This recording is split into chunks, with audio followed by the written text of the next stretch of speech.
आज हम video lectures में बात करने वाले हैं कि व्हाट इज़ साइंस। साइंस है क्या, या फिर डेफिनेशन ऑफ साइंस, कि साइंस का डेफिनेशन क्या है, साइंस किसे कहते हैं, उसके बारे में डिस्कस करेंगे। गाइस, हम लोग पढ़ते हैं, फिजिक्स पढ़ते हैं, केमिस्ट्री पढ़ते हैं, जूलॉजी पढ़ते हैं, है ना, या फिर ज्योग्राफी पढ़ते हैं, हिस्ट्री पढ़ते हैं, बहुत अलग अलग सब्जेक्ट पढ़ते हैं। लेकिन ये पढ़ते क्यों, इसका इम्पोर्टेंस क्या है? या फिर अगर बात करें साइंस की, तो साइंस की इम्पोर्टेंस क्या है, साइंस है क्या, साइंस कहाँ से आया, फिजिक्स कहाँ से आया, फिजिक्स है क्या, फिजिक्स पढ़ते क्यों है, बायोलॉजी कहाँ से आया। और आई थिंक ये बहुत ही कॉमन क्वेश्चंस है, बहुत ही कॉमन क्वेश्चंस है, और बहुत सारे बच्चों के माइंड में क्वेश्चंस था कि what is science, what is the definition of science. अगर हम नॉर्मल पे भी बात करें, तो कहीं ना कहीं आप में से मैक्सिमम नंबर ऑफ बच्चे ऐसे होंगे जो कि साइकिलिंग करते होंगे, बाइक ड्राइविंग करते होंगे, या फिर कार ड्राइविंग करते होंगे, बाइक रेसिंग करते होंगे। तो जब आप उस कार को या उस बाइक के स्पीड को बढ़ाना चाहते होंगे, तो क्या होता है कि आप उसके एस्केलेटर को घुमाते हैं, उसके एस्केलेटर को रोटेट करते हैं। और जब आप उसके एस्केलेटर को रोटेट करते हैं, तो कहीं ना कहीं वो बाइक स्पीड पकड़ती है, वो कार स्पीड पकड़ती है। क्या आपने कभी ऐसा सोचा कि जब उसके एस्केलेटर को घुमाते हैं तो वो बाइक जो वो स्पीड क्यों पकड़ती है? क्या आपने कभी ऐसा सोचा कि जब उस कार के एस्केलेटर को हम जब दबाते हैं, उसको जब प्रेस करते हैं, तो वो कार स्पीड पकड़ती है? नहीं यार, सोचो, यही साइंस है। आपने सिर्फ उस बाइक के एस्केलेटर को आपने रोटेट किया, जितना ज़्यादा रोटेट किया वो उतना ज़्यादा स्पीड पकड़ा, और देन जो है बस आपने उतना ही उसको ड्राइव किया, स्पीड पकड़ा, बस आपको बस यही काम से मतलब था, काम आपने कर लिया। आपने ये नहीं सोचा कि आखिर उसके एस्केलेटर बढ़ाने से वो बाइक स्पीड क्यों हुई। आपने नहीं सोचा कि उस कार का एस्केलेटर ज़्यादा प्रेस करने से, ज़्यादा उस कार की एस्केलेटर को ज़्यादा देने से आखिर वो कार स्पीड क्यों पकड़ा। ये बात कभी नहीं सोचा। या फिर खासतौर पे लड़कियाँ, ठीक है, जिन्हें कहा जाता है कि चुल्हनिया विभाग का प्रोफेसर हो, तो उनके लिए कि जब आप रोटी बना रही हो, तो क्या आपने कभी सोचा कि तवे पर रखा रोटी वो पक कैसे जा रहा है, वो क्यों पक रहा है, वो पक कैसे जा रहा है। या फिर जब तवा फ्लेम के ऊपर, जब तवा उस गैस चूल्हे के ऊपर, जल रहे गैस चूल्हे के ऊपर रखे, तो तवा गर्म क्यों हुआ, कैसे हुआ, हीट का ट्रांसफ़र कैसे हुआ, एनर्जी का ट्रांसफ़र कैसे हुआ, वो हीट जो है वो रोटी के पास में कैसे ट्रांसफ़र हुआ। आपने कभी सोचा? इन्हीं सभी क्रियाओं को सोचना एक साइंस है।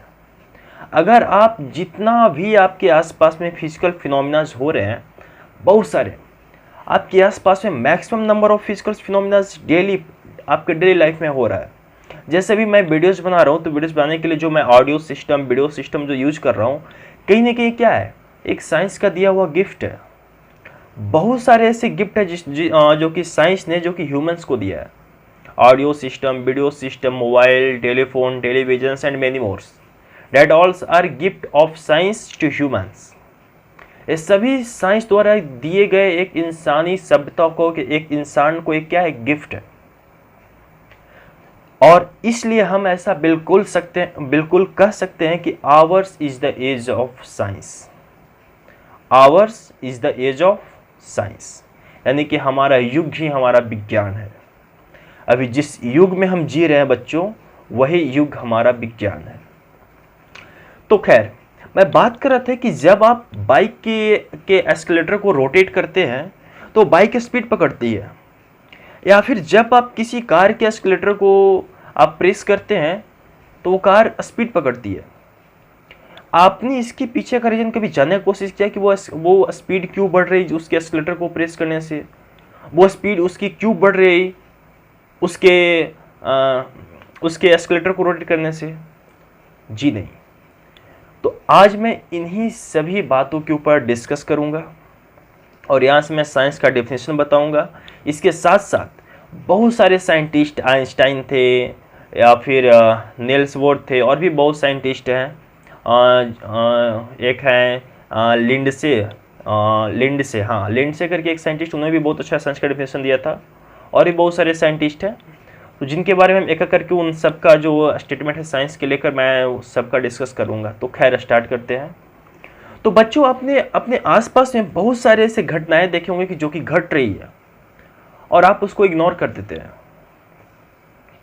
आप उसके पीछे का रीजन नहीं समझ पाते, उसके पीछे के रीजन के ऊपर सोचते नहीं कि आखिर ऐसा हुआ तो क्यों हुआ। और जिस दिन आपने सोच लिया कि उसके पीछे का रीजन क्या है, उस वो क्रिया घटने के पीछे का कारण क्या है, उस दिन आप साइंस को आसानी से समझ जाएंगे। उस दिन आपको फिजिक्स साइंस से समझ में आ जाएगी, उस दिन आपको केमिस्ट्री साइंस से समझ में आ जाएगी, जूलॉजी साइंस से समझ जाएगी, बॉटनी साइंस से समझ जाएंगे।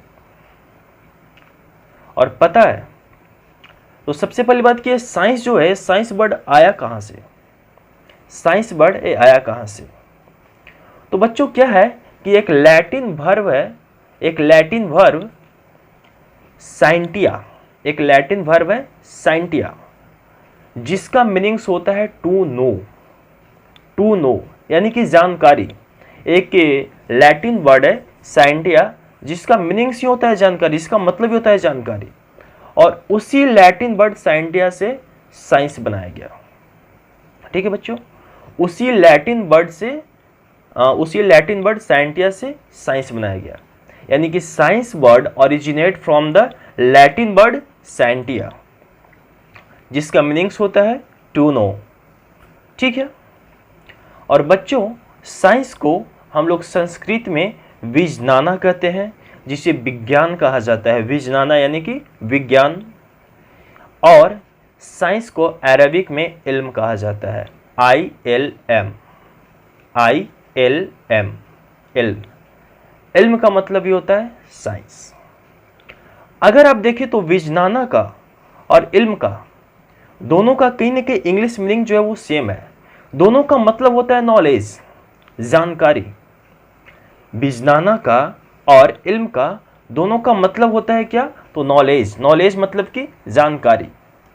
तो यानी कि साइंस वर्ड जो है वो आया कहाँ से? तो साइंस वर्ड जो है वो Latin word scientia, Latin verb scientia से आया। और साइंस को संस्कृत में विज्ञाना और अरबिक में इल्म कहा जाता है, और जहाँ पर दोनों का मतलब जो है वो नॉलेज होता है। बच्चों, क्या है कि कहीं ना कहीं साइंस द्वारा ह्यूमंस को बहुत ज़्यादा गिफ्ट दिया गया। Audio system, video system, mobile phone, telephone, जो हम लोग जिस मिरर देखते हैं तो हमारा इमेज दिख जाता है, और भी बहुत सारा है ना। गैस चूल्हा ले लीजिए, या फिर आपके आपने एक मूवी देखा होगा जहाँ 3 इडियट्स, उसमें आमिर खान जो है कहने कि वो मशीन का डेफिनेशन डिफाइन करते, वो कहता है कि पेन से के नीब से लेके चैन, क्या बोलते हैं, पैंट के जिप, पेन के निब से लेकर पैंट के जिप तक मशीन है। रियली मशीन है, कहीं कि उसमें भी एक मैकेनिक्स का कहीं ना कहीं एक एप्लीकेशन हुआ है। पैंट का जिप, उसमें भी कहीं ना कहीं आपका मैकेनिक्स का प्रिंसिपल अप्लाई हुआ है। तो कहीं ना कहीं उसके पीछे भी साइंस है। हाँ, वो फिजिक्स है, अलग बात है, लेकिन कहीं ना कहीं उसके पीछे भी तो साइंस है ना। पेन का नीब, जी हाँ, पेन की नीब। आपको पता है कि जब आप इसी वॉल पेन को जब आप स्पेस में लेके जाते हैं तो आप वहाँ पे इस पेन से नहीं लिख पाएंगे, क्योंकि वहाँ पर एटमॉस्फेरिक प्रेशर है नहीं। यहाँ पर एटमॉस्फेरिक प्रेशर, यहाँ पर जो उस पेन को, वॉल पेन को बनाया गया, वो इससे हमारे ब्रह्मांड, हमारे वातावरण का जो दाब है, जिसको हम कहते हैं वायुमंडलीय दाब, तो उस वायुमंडलीय दाब के ऊपर उस पेन को डिजाइन किया गया है, वॉल पेन को। और जब आप उस पेन को लेकर जाते हैं स्पेस में तो आप वहाँ पे नहीं लिख पाएंगे, क्योंकि वहाँ पर जो है वो एटमॉस्फेरिक प्रेशर नहीं है, वायुमंडलीय दाब नहीं है। तो कहीं ना कहीं ये सारा जो लोचा जो है, ये सब कहाँ से आया? तो साइंस से आया। तो मैंने क्या किया कि कहा कि जब आप बाइक रेस करते हैं, जब आप कार रेसिंग करते हैं, जब आप कार ड्राइविंग करते हैं, तो कहीं ना कहीं उसके एक्सीलरेटर को प्रेस करते हैं ताकि वो जो बाइक है या फिर जो कार है वो रेस पकड़े, स्पीड चले, उसकी स्पीड वो काफ़ी स्पीड हो जाए, है ना। और क्लास 9th में ही आपको पढ़ाया जाता है कि जब किसी ऑब्जेक्ट की या किसी पार्टिकल का एक्सेलरेशन टाइम के साथ इंक्रीज करता है तो उसके स्पीड में भी चेंज आता है, और स्पीड भी इंक्रीज करती है, वेलोसिटी भी इंक्रीज करती है। तो कहीं ना कहीं आपने थ्योरी में इस बात को पढ़ रखा। आपने थ्योरी में इस बात को पढ़ा पहले ही कि एक्सेलरेशन बढ़ाने से स्पीड बढ़ती है, लेकिन आपने इस बात को रियलाइज नहीं किया।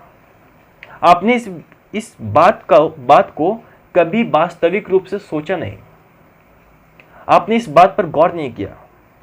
तो कहीं ना कहीं एक फिजिकल फिनोमिना आपके आसपास में घट रही है, एक एक्सपेरिमेंट आपके आसपास में हो रही है। आप एक एक्सपेरिमेंट कर रहे हैं, जब आप बाइक चला रहे हैं तो कहीं ना कहीं आप स्पीड, डिस्टेंस, वेलोसिटी, ये सब का एक्सपेरिमेंट कर रहे हैं, लेकिन उस एक्सपेरिमेंट का सही से आप ऑब्जर्वेशन नहीं कर पा रहे हैं।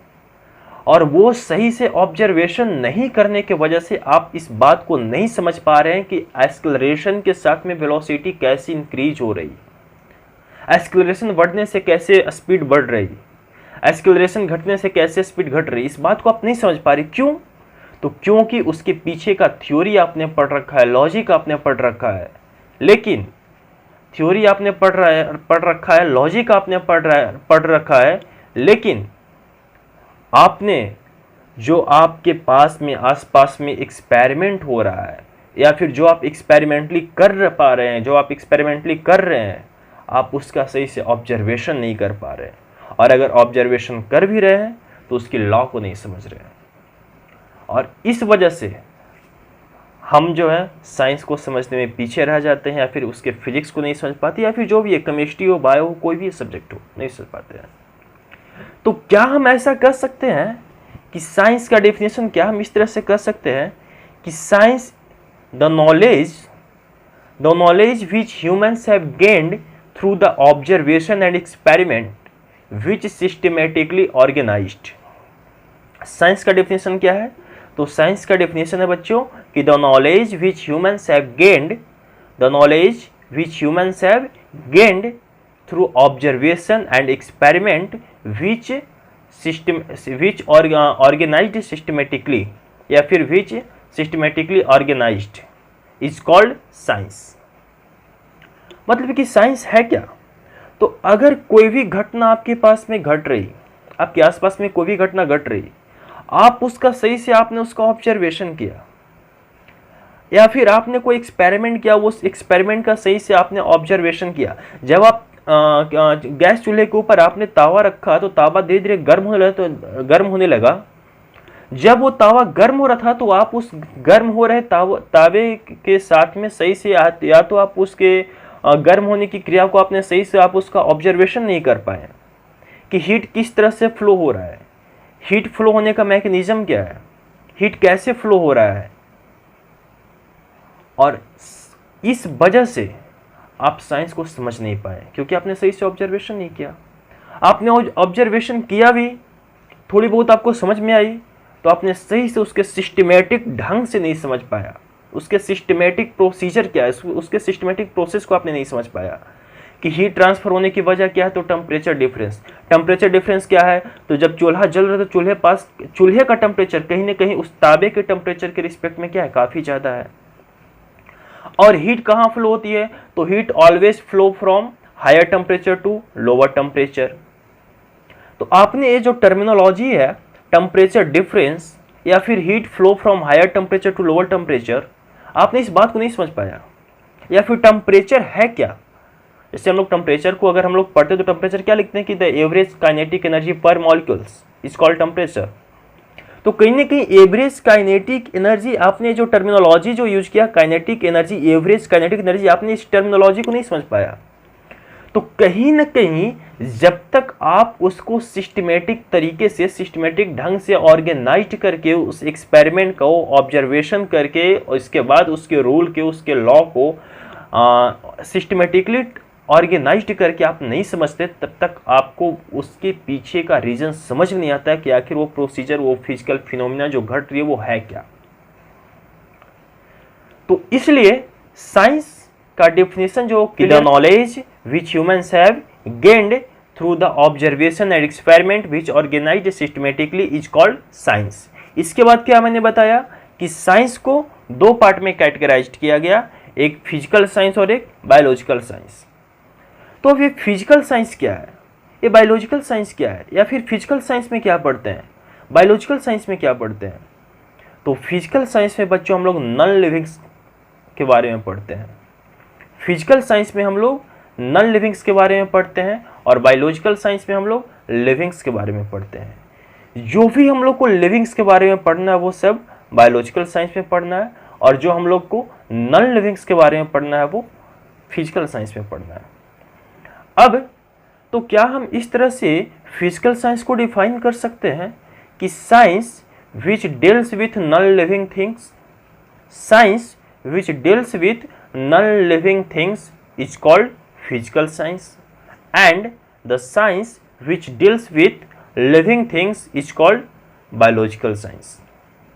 तो साइंस दो पार्ट में कैटेगराइज किया गया, कौन कौन सा? तो फिजिकल साइंस और बायोलॉजिकल साइंस। फिजिकल साइंस में क्या हो गया? तो the science which deals with non living things is called physical science, and the science which deals with living things is called biological science.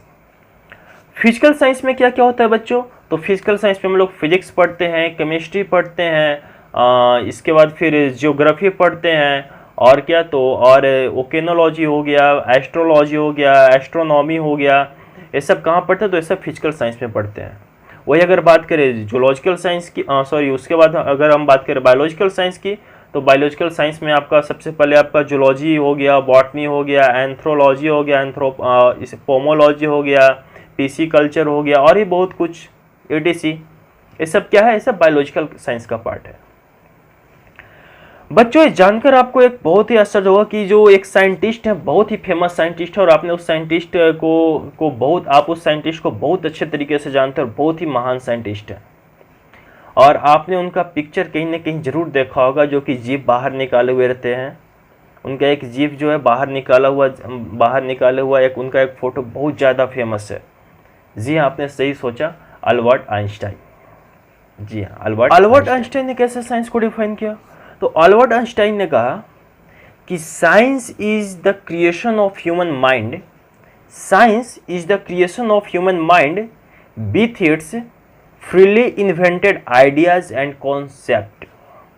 Albert Einstein के अनुसार science का definition जो है वो क्या था कि science is the creation of human mind with its freely ideas and concept, with its freely invented ideas and concept. Science जो है सिर्फ एक किसी लॉ को कलेक्ट करना, किसी रूल को कलेक्ट करना, ये साइंस नहीं है। साइंस जो एक ह्यूमन माइंड का एक क्रिएशन है, एक ह्यूमन माइंड का क्या है? एक क्रिएशन है, और इसी ह्यूमन माइंड से हम लोग कहीं ना कहीं एक लॉ को, एक कॉन्सेप्ट को, एक आइडियाज को डेवलप करते हैं। और वो डेवलपमेंट कहाँ से आता है? तो वो डेवलपमेंट हम लोग नेचर को देख कर करते हैं। आपने आसपास में घटने वाले फिजिकल फिनोमिनास को देखकर, उसको ऑब्जर्वेशन करने के बाद एक लॉ बनाते हैं, कॉन्सेप्ट बनाते हैं, आइडियाज बनाते हैं। जैसे अगर बात करें ग्रेविटेशन, तो ग्रेविटेशन जो है हम लोग पढ़ते हैं कि न्यूटन्स लॉ ऑफ ग्रेविटेशन में पढ़ते हैं, ग्रेविटेशन न्यूटन्स ने दिया। यहाँ तक कि ये भी पढ़ते हैं कि एक फ्री फॉल एप्पल से हुआ था, और एप्पल फ्री फॉल होने के हुआ, और इसके बाद वही एप्पल जो है, और उसी के बाद जब न्यूटन्स ने देखा कि एक सेब ऊपर से नीचे गिर रहा है, और उन्हें फिर एक लॉ दे दिया कि लॉ ऑफ ग्रेविटेशन। लेकिन अगर रियलिटी देखा तो सिर्फ एक सेब गिरने की वजह से वो लॉ ऑफ ग्रेविटेशन नहीं दिया, क्योंकि उसके पीछे बहुत रीजंस है। उसके पहले भी और साइंटिस्ट हैं जिन्होंने एक कोशिश किया था, हेलियोसेंट्रिक थ्योरी ग्रेविटेशन के लिए दिया गया था। या फिर गैलीलियो ने भी पहले बात कह रखी थी कि अगर कोई वस्तु ऊपर से नीचे फ्री फॉल होता है तो कहीं ना कहीं कांस्टेंट एक्सेलरेशन से नीचे गिरता है। गैलीलियो ने भी ये बात कह रखा था। तो गैलीलियो साहब ये बात कहें कि जब भी कोई वस्तु ऊपर से नीचे गिरती है, फ्री फॉल होता है, तो वो एक कांस्टेंट एक्सेलरेशन से गिरता है। या फिर जो हम लोग पढ़ते हैं केपलर्स लॉ ऑफ मोशन, तो केपलर्स लॉ ऑफ मोशन जो है वो केपलर्स ने ऐसी नहीं दिया, क्योंकि उनके पहले कहीं ना कहीं एक साइंटिस्ट जिनका नाम था टाइको ब्राहे, उन्होंने पहले स्टडी कर रखा था स्टार्स का, और वो भी नेकेड आई से। टाइको ब्राहे ने अपने नेकेड आई से स्टार्स का स्टडी किया, और स्टडी करने के बाद वो एक डाटा लिखते गए और लिख कर डाटा तैयार करते गए, और बाद में उसी डाटा को फिर केपलर्स ने स्टडी किया, और जाकर फिर वहां से एक लॉ दिया, केपलर्स लॉ। तो कहीं ना कहीं किसी लॉ इन्वेंशन होने के पीछे सिर्फ एक कारण नहीं, बहुत सारे कारण होते हैं, बहुत सारे फैक्ट होते हैं, बहुत सारे रूल होते हैं, और उन सबको मिलाकर एक लॉ दिया जाता है। ठीक है। तो आइंस्टाइन ने साइंस को कैसे डिफाइन किया? तो आइंस्टाइन ने कहा कि science is not just a collection of law या कलेक्शन ऑफ रूल या कलेक्शन ऑफ कॉन्सेप्ट्स और catalogue of concepts, it is the creation of human mind with its freely invented ideas and concept. ये किसने कहा था? तो Einstein ने एक और बहुत अच्छा स्टेटमेंट दिया था साइंस को लेकर। उन्होंने कहा था, आइंस्टाइन का एक और बहुत अच्छा, बहुत खूबसूरत स्टेटमेंट था। उन्होंने क्या कहा था कि the most incomprehensible things about the world is that is comprehensible. Einstein ने एक और स्टेटमेंट दिया था साइंस को लेकर। वो स्टेटमेंट क्या था कि the most incomprehensible things about the world is that it is comprehensible. ठीक है बच्चों, और ये स्टेटमेंट बहुत अच्छा लगता है और आई थिंक कि आप लोग को भी बहुत अच्छा लगता होगा। और ये बहुत ही सुंदर स्टेटमेंट दिया था। क्या आपको इस स्टेटमेंट का मतलब समझ में आया? चलो मैं समझाता हूँ। इस स्टेटमेंट का मतलब क्या था कि the behaviour of everything's in this vast universe is governed by few laws. The behavior of everything in this vast universe is governed by few laws which are well defined. इस universe में, इस ब्रह्मांड में जितने भी चीज है, प्रत्येक चीज का एक बिहेवियर जो है वो किसी न किसी लॉ के ऊपर डिपेंड करता है, किसी न किसी लॉ के ऊपर डिपेंड करता है। वो किसी लॉ के रूप में वो एक दिया हुआ एक लॉ है, और वो लॉ जो है बहुत ही खूबसूरती से डिफाइंड है। जैसे भी मैंने बात किया कि हीट जो है वो ट्रांसफर होता है चूल्हे से तवे में, तवे से रोटी में। तो बिहेवियर क्या? तो हीट ट्रांसफर का। वो हीट ट्रांसफर हुआ क्यों? तो हम लोग पढ़ते हैं क्या कि कहीं न कहीं वो तवा जो है मेटल का बना हुआ है, उसके अंदर एटम होगा, मॉलिक्यूल्स होंगे।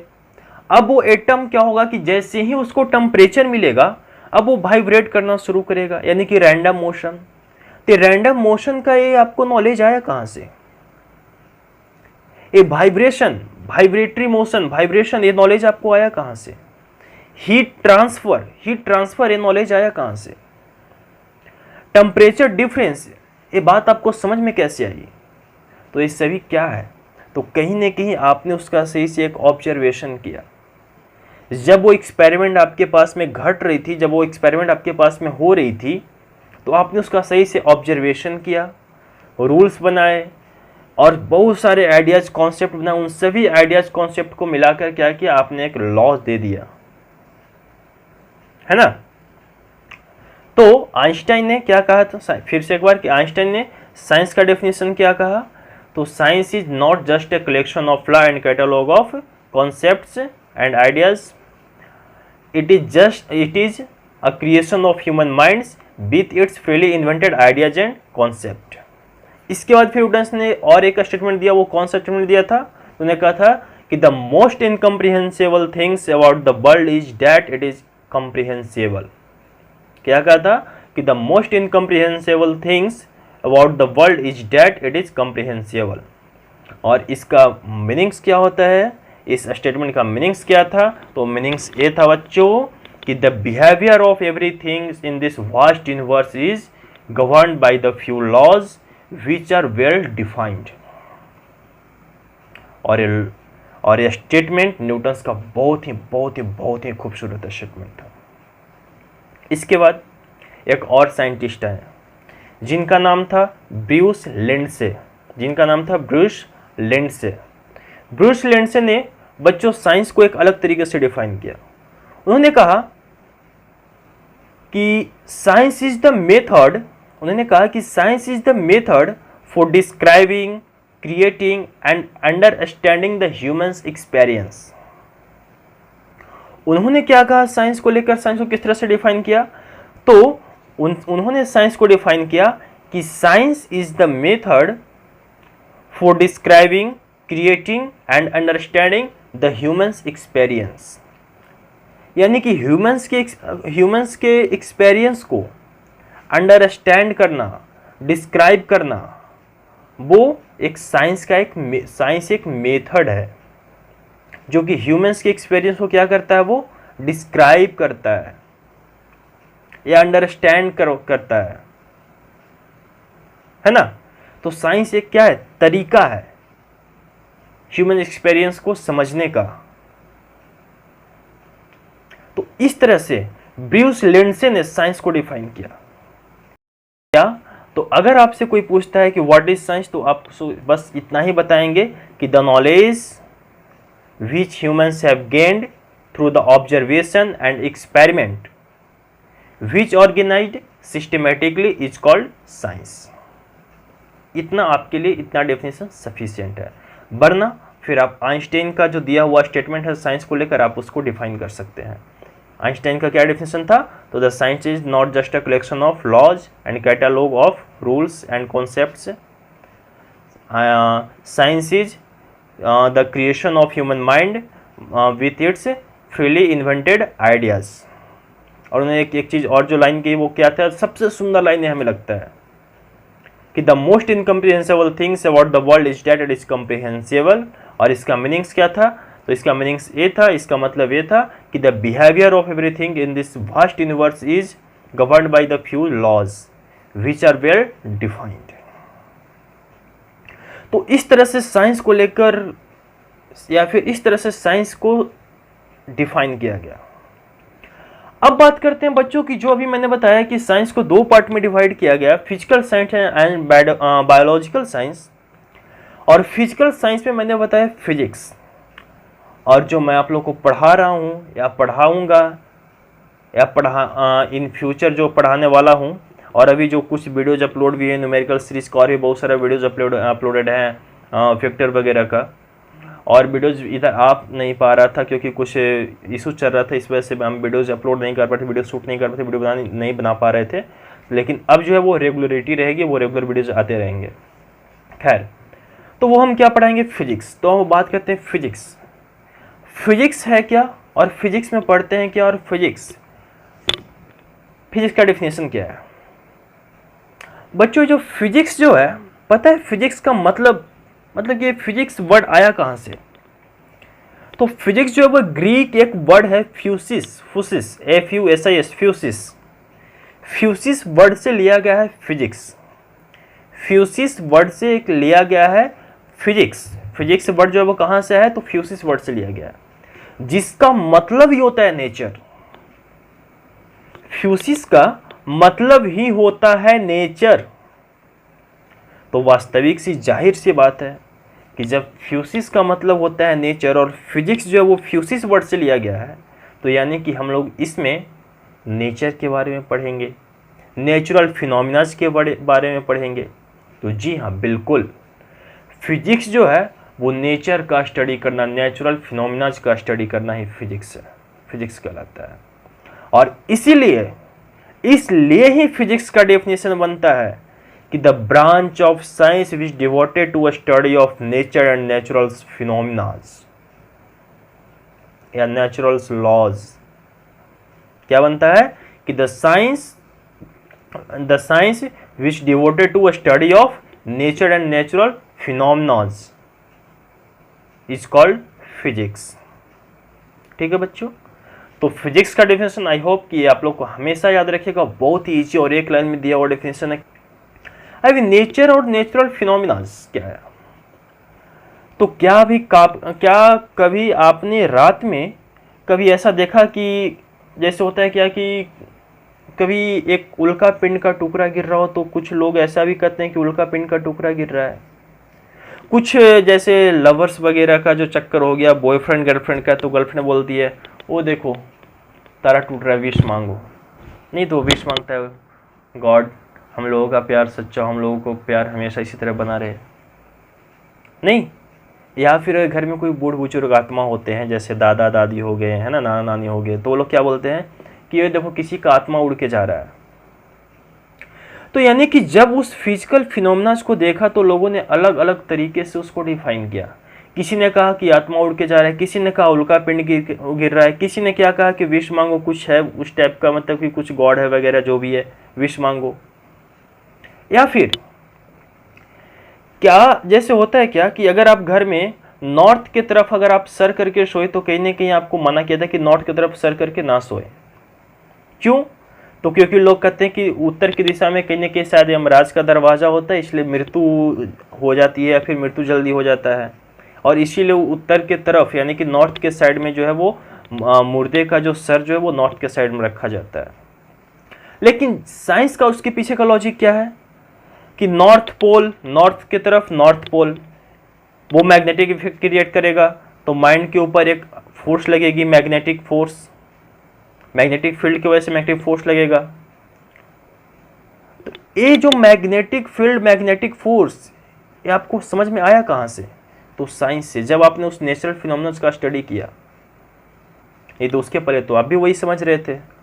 तो ये नेचुरल फिनोमिना जब आपने कैसे जब आपने नेचर्स को पढ़ा, नेचर्स के फिनोमिनास को पढ़ा और फिर वहाँ से रूल लॉज बनाए और तब जाकर स्टडी, तब आपको ये समझ में आया कि एक्चुअली ये भूकंप है क्या, ये अर्थक्वेक है क्या। तो फिजिक्स क्या है? तो फिजिक्स जो है वो नेचर का स्टडी है, नेचुरल फिनोमिनास का स्टडी है। ठीक है बच्चों? और फिजिक्स वर्ड जो है वो लिया गया है ग्रीक वर्ड फ्यूसिस से, जिसका मतलब ही होता है नेचर। उसमें हम लोग नेचुरल, इसका मतलब ये नेचर, और तो इसका मतलब कि हम लोग नेचर के बारे में ही पढ़ेंगे, नेचुरल फिनोमिनास को पढ़ेंगे। ठीक है बच्चों? तो इसी तरह वीडियोज में बने रहिए और लेकर फिर आते हैं नेक्स्ट वीडियोज, जिसमें हम लोग अब चैप्टर स्टार्ट करेंगे फिजिक्स का, प्यारा सा क्यूट सा चैप्टर जो कि वेक्टर चल रहा है, जिसमें वेक्टर चल रहा है और वेक्टर में शायद 4 से 5 वीडियोज लेक्चर अपलोडेड भी हो चुके हैं और उसका आगे भी हम करेंगे अपलोड। साथ साथ न्यूमेरिकल सीरीज भी चल रहा है जिसमें बहुत अच्छा से आपको कॉन्सेप्ट क्लियर करवाया जा रहा है और आपको आई थिंक वो आपको वीडियोज आपको अच्छा लग रहा होगा। और उसमें जो भी क्वेश्चंस है सारा प्रीवियस ईयर क्वेश्चंस है, नीट का, एम्स का, आईआईटी का, जिपमर का, सीपीएमटी का, एएफएमसी का, है ना, वो सारे क्वेश्चंस प्रीवियस ईयर क्वेश्चंस है। तो आई थिंक कि आप उसको सही से एंजॉय करते हुए सॉल्व करेंगे और उसके कॉन्सेप्ट को समझेंगे, अंडरस्टैंड करेंगे। यूनिट डायमेंशन में जो कॉन्सेप्ट जो अप्लाई हो सकते हैं, प्रिंसिपल ऑफ होमोजेनिटी का या फिर डायमेंशन फाइंड करने के लिए, यूनिट फाइंड करने के लिए, वो सारा कॉन्सेप्ट उसमें अप्लाइड किया जा रहा है। और इसके साथ साथ यानी कि एक तो हमारा चल रहा है वेक्टर, दूसरा हमारा न्यूमेरिकल सीरीज। अब कोशिश करेंगे कि वेक्टर जल्दी से जल्दी खत्म करके हमारा जो है वो काइनेमेटिक्स स्टार्ट किया जाए, 1D मोशन, 2D मोशन वगैरह। तो सबसे पहले तो हम लोग पढ़ेंगे 1D, देन 2D, देन फिर 3D ग्रेविटेशन वगैरह पढ़ेंगे। तो 1D मोशन इसके बाद कोशिश करेंगे कि स्टार्ट करें और इस वेक्टर को जितना जल्द ख़त्म किया जाए। तब तक के लिए बाय, फिर मिलते हैं नेक्स्ट वीडियो में, जो कि हमारा थियोरेटिकल, जो कि हमारा एकेडमिक सेशन का जो वीडियो चल रहा है, और प्लस क्या चल रहा है तो हमारा कॉम्पिटेटिव सेशन में जो न्यूमेरिकल सीरीज चल रहा है। मिलते हैं उस वीडियोज़ में, तब तक के लिए बाय। तो इसी तरह हमारे साथ बने रहिए, कमेंट कीजिए, लाइक कीजिए और चैनल को सब्सक्राइब कीजिए।